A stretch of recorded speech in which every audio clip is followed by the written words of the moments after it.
ధనవంతులైన వారిని ఎక్కువగా గౌరవించడం ప్రారంభమైంది సంఘంలో కూడా. గమనించండి, ఎక్కడ సంఘంలో ప్రారంభంలో ఆ రోగం ఉందా? లేదు. కానీ తర్వాత ప్రారంభమైంది, ఆ వ్యాధి ప్రారంభమైంది.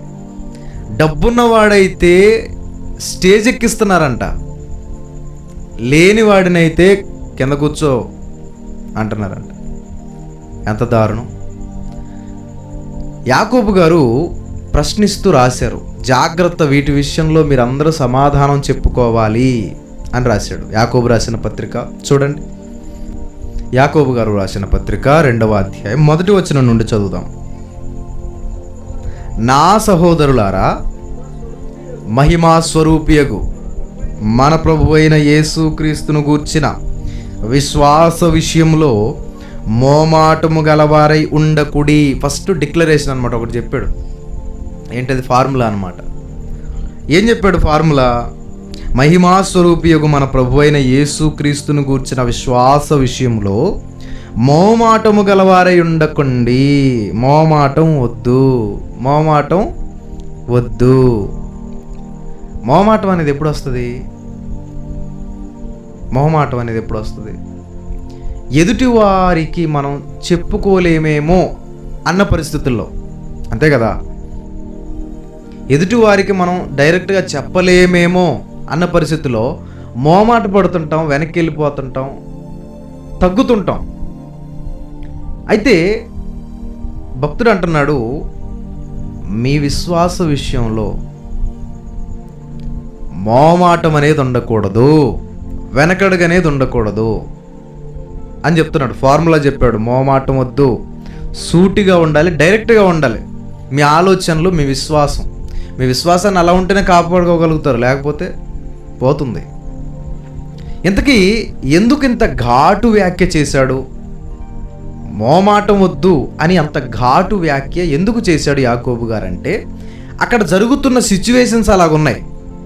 ఏం జరిగింది అక్కడ ఆ సంఘంలో?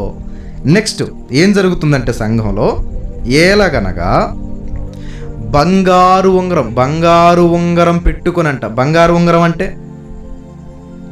వాల్యూ కదా, చాలా విలువైనది. బంగారు ఉంగరం పెట్టుకొని ప్రశస్త వస్త్రములు, ఆయన చూడండి, ఆయన వర్ణన చూడండి. అంటే మనుషులు ఏం చూస్తారో అవే చెప్తున్నాడు. ఒంటి మీద బంగారం ఉందా, బట్టలు ఎంత కాస్ట్లీగా ఉన్నాయి, కోట్ వేసాడా, సూట్ వేసాడా, ఇవే కదా మనుషులు చూసేది. వాటినే చెబుతున్నాడు. బంగారు ఉంగరం పెట్టుకొని ప్రశస్త వస్త్రములు ధరించుకొనిన ఒకడు మీరు ప్రేయర్కి కూర్చున్నప్పుడు వాడు ఆ చర్చిలోనికి వస్తే, వాడు వచ్చినప్పుడు సేమ్ ఇప్పుడు వీడు వస్తున్నాడు, నెక్స్ట్ ఇంకొకడు కూడా వస్తున్నాడు. ఎలాంటి వాడంట? మురికి బట్టలు కట్టుకొనిన దరిద్రుడును లోపలికి వచ్చిన ఎడలా చెప్తున్నాడు. ఇద్దరు వస్తున్నారంట. మొదటోడు ఎలాంటోడు? మంచి వస్త్రాలు, కాస్ట్లీ, బంగారం మెరిసిపోతున్నాడు, ధనవంతుడు వస్తున్నాడు. ఇంకొక వైపు పేదవాడు వస్తున్నాడంట. మురికి బట్టలు అంటే బట్టలు, తనకున్న బట్టలు. ఎందుకంటే ఆ కాస్ట్లీ కొనుక్కోలేడు కదా, తనకున్నవే వాడతాడు. అయితే ఇద్దరూ వస్తున్నప్పుడు ఇప్పుడు అక్కడున్న సంఘంలో ఉన్న మనుషుల మనస్తత్వం ఎలా ఉంది అనేది చెప్తున్నాడు. ఎలా ఉందంట మనస్తత్వం? నెక్స్ట్ చదవండి. మీరు ప్రశస్త వస్త్రములు ధరించుకొనిన వానిని చూచి, సన్మానం అంటే ఎవరికి? మంచి వస్త్రాలు ధరించుకున్న ధనవంతునికి సన్మానం, సన్మానించి, నీవిక్కడ నువ్వు మంచి స్థలంలో కూర్చోవాలి, ఎందుకో తెలుసా, నువ్వు మంచోడివి. ఇప్పుడు మంచితనం ఎక్కడి నుంచి వచ్చింది?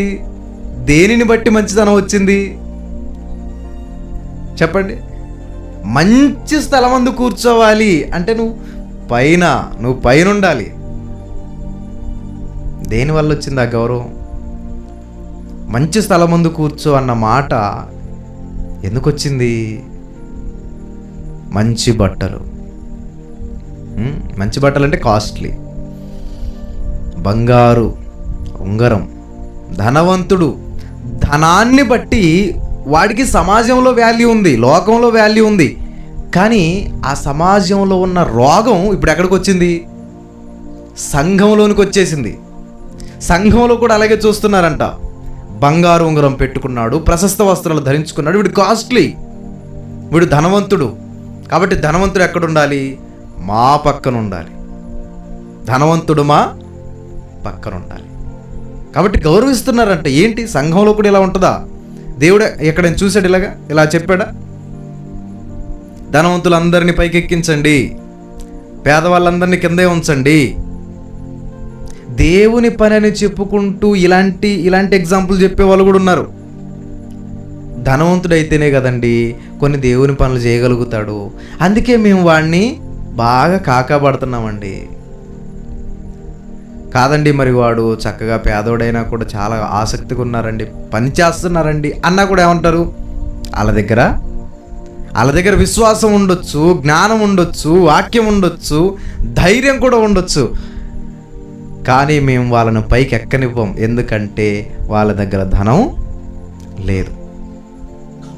సంఘంలో రోగం మామూలు రోగం కాదు, ఇది కరోనా కంటే డేంజర్, ఇది చాలా డేంజర్. క్యాన్సర్ కంటే ప్రమాదకరమైన రోగం. చాలా సీరియస్గా మాట్లాడుతున్నాడు. ఈ పత్రిక మీరు గమనించండి. అలా మనం వెళ్ళిపోతే 3వ అధ్యాయం 1వ వచనంలో బోధకులమైన మనము మరి కఠినమైన తీర్పు పొందుదము జాగ్రత్త అన్నాడు. ఎందుకు? ఇలాంటి దరిద్రాలు ఉన్నాయి. ధనాన్ని బట్టి ఆదరణ, ధనాన్ని బట్టి గౌరవం. పేదవాడైతే అలాంటి వాళ్ళు మనం చూడట్లేదా? ఇప్పుడు సమాజంలో చూడట్లేదా? చక్కగా వాక్యం చెప్పగలిగేటోళ్ళు పేదవాళ్ళు ఉన్నారు, పేదవాళ్ళై ఉన్నారు. అలాగని ధనవంతులు ఆ ధనవంతులు మంచిగా చెప్పట్లేదని కాదు, ఆ డిఫరెన్స్ చెప్తున్నాను. పేదవాళ్ళైన వాళ్ళు, వాక్యం బాగా చెప్పగలిగిన వారు, ధైర్యంగా సేవ చేయగలిగే వాళ్ళు, దేవుని కోసం ఏదైనా చేస్తారు అన్నీ వదిలేసి అనుకున్న వాళ్ళు ఉన్నారు. కానీ వాళ్ళకు సంఘంలో సరైన గౌరవం లేదు, కరువు అయిపోయింది గౌరవం. కొందరు ఉంటారు అసలు ఏ పని చేయరు, ఎలాంటి దైవ సంబంధమైన ఆలోచన ఉండదు, కానీ వాళ్ళకు విపరీతమైన గౌరవం. ఎందుకు? ధనం ఉన్నోడు. సంఘంలో కూడా పరిస్థితులు అలాగే ఉన్నాయి. ఏమంటున్నారంట? సన్మానిస్తున్నారంట. ఏం చేశాడు దేవుని కోసం? ఏమి లేదు, కేవలం డబ్బున్నోడు అన్న ఆ కారణంతో సన్మానం చేశారంట. ఎక్కడ? సమాజ మందిరంలో. ఏంటి, దేవుని సన్నిధిలో. దేవుని సన్నిధిలో ఇలాంటి జరగవచ్చా? సంఘంలోకి లోకం రావచ్చా? ఆలోచించండి. సంఘంలోకి లోకం రావచ్చా?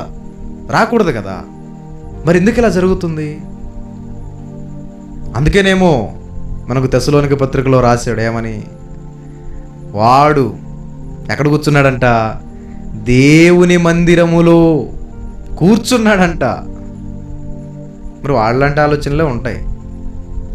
ధనవంతుడినేమో సన్మానించి మంచి స్థలం ముందు కూర్చుండు అని ఆ ధనవంతుడిని గౌరవించారంట. మరి నెక్స్ట్ మరొకడు ఉన్నాడు కదా పేదవాడు, మరి వాడి సంగతి ఏంటి? ఆ దరిద్రునితో అంటే ఆ పేదవానితో, మురికి బట్టలు కట్టుకున్నావుగా, నీకు ధనం లేదు కదా, నువ్వు ఇక్కడ నిలువుము, లేక మేము పైన కూర్చుంటే కింద మా కాళ్ళు ఎక్కడుంటాయో మా కాళ్ళ పీఠం దగ్గర కింద కూర్చో, దిగువన కూర్చో, నిలబడితే అక్కడే నిలబడు, చివరన నిలబడు. ఒకవేళ దగ్గరకు వచ్చి కూర్చుందాము అనుకుంటున్నావా? అయితే మా పాద పీఠానికి దిగువన కింద కూర్చో, మేము కాళ్ళు పెడితే ఆ కాళ్ళ కింద అక్కడ కూర్చో నువ్వు. బా, ఏమి గౌరవం, ఎంత దారుణం కదా. పేదవాడంటే అంత చులకన. అలా ఉందా సమాజం? అలాగే ఉంది, అలాగే ఉన్నారు మనుషులు, అలాగే ఉన్నారు. ధనానికి వాల్యూ పెరిగిపోయింది, విపరీతంగా పెరిగిపోయింది. ఇప్పుడు ఈ కాలంలో అయితే అసలు ఎవడి దగ్గర ధనం ఉంటే వాడే కింగు. ఆడు మంచోడా కాదా ఏం ఉండదు. వాడికి అర్హత ఉందా లేదా ఏముండదు, సేవ చేయగలడా లేదా ఏం అవసరం లేదు. డబ్బు ఉంటే సుబ్బిగాడిని కూడా సుబ్బారావు గారు అంటారంట, కొండ మీద ఉన్న కోతిని కూడా దించవచ్చు. ఇలాంటి సామెతలు మనం వింటుంటాం. నిజంగా సమాజం డబ్బుకు లొంగిపోయింది కాబట్టి లోకంలో ఉన్న సంఘం కూడా ఆ లోకంలాగా మారిపోయింది.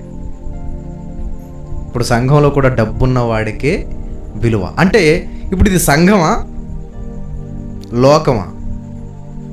100% లోకమే, సంఘం కాదు. క్రీస్తు సంఘంలో అలాంటివి ఉంటాయా?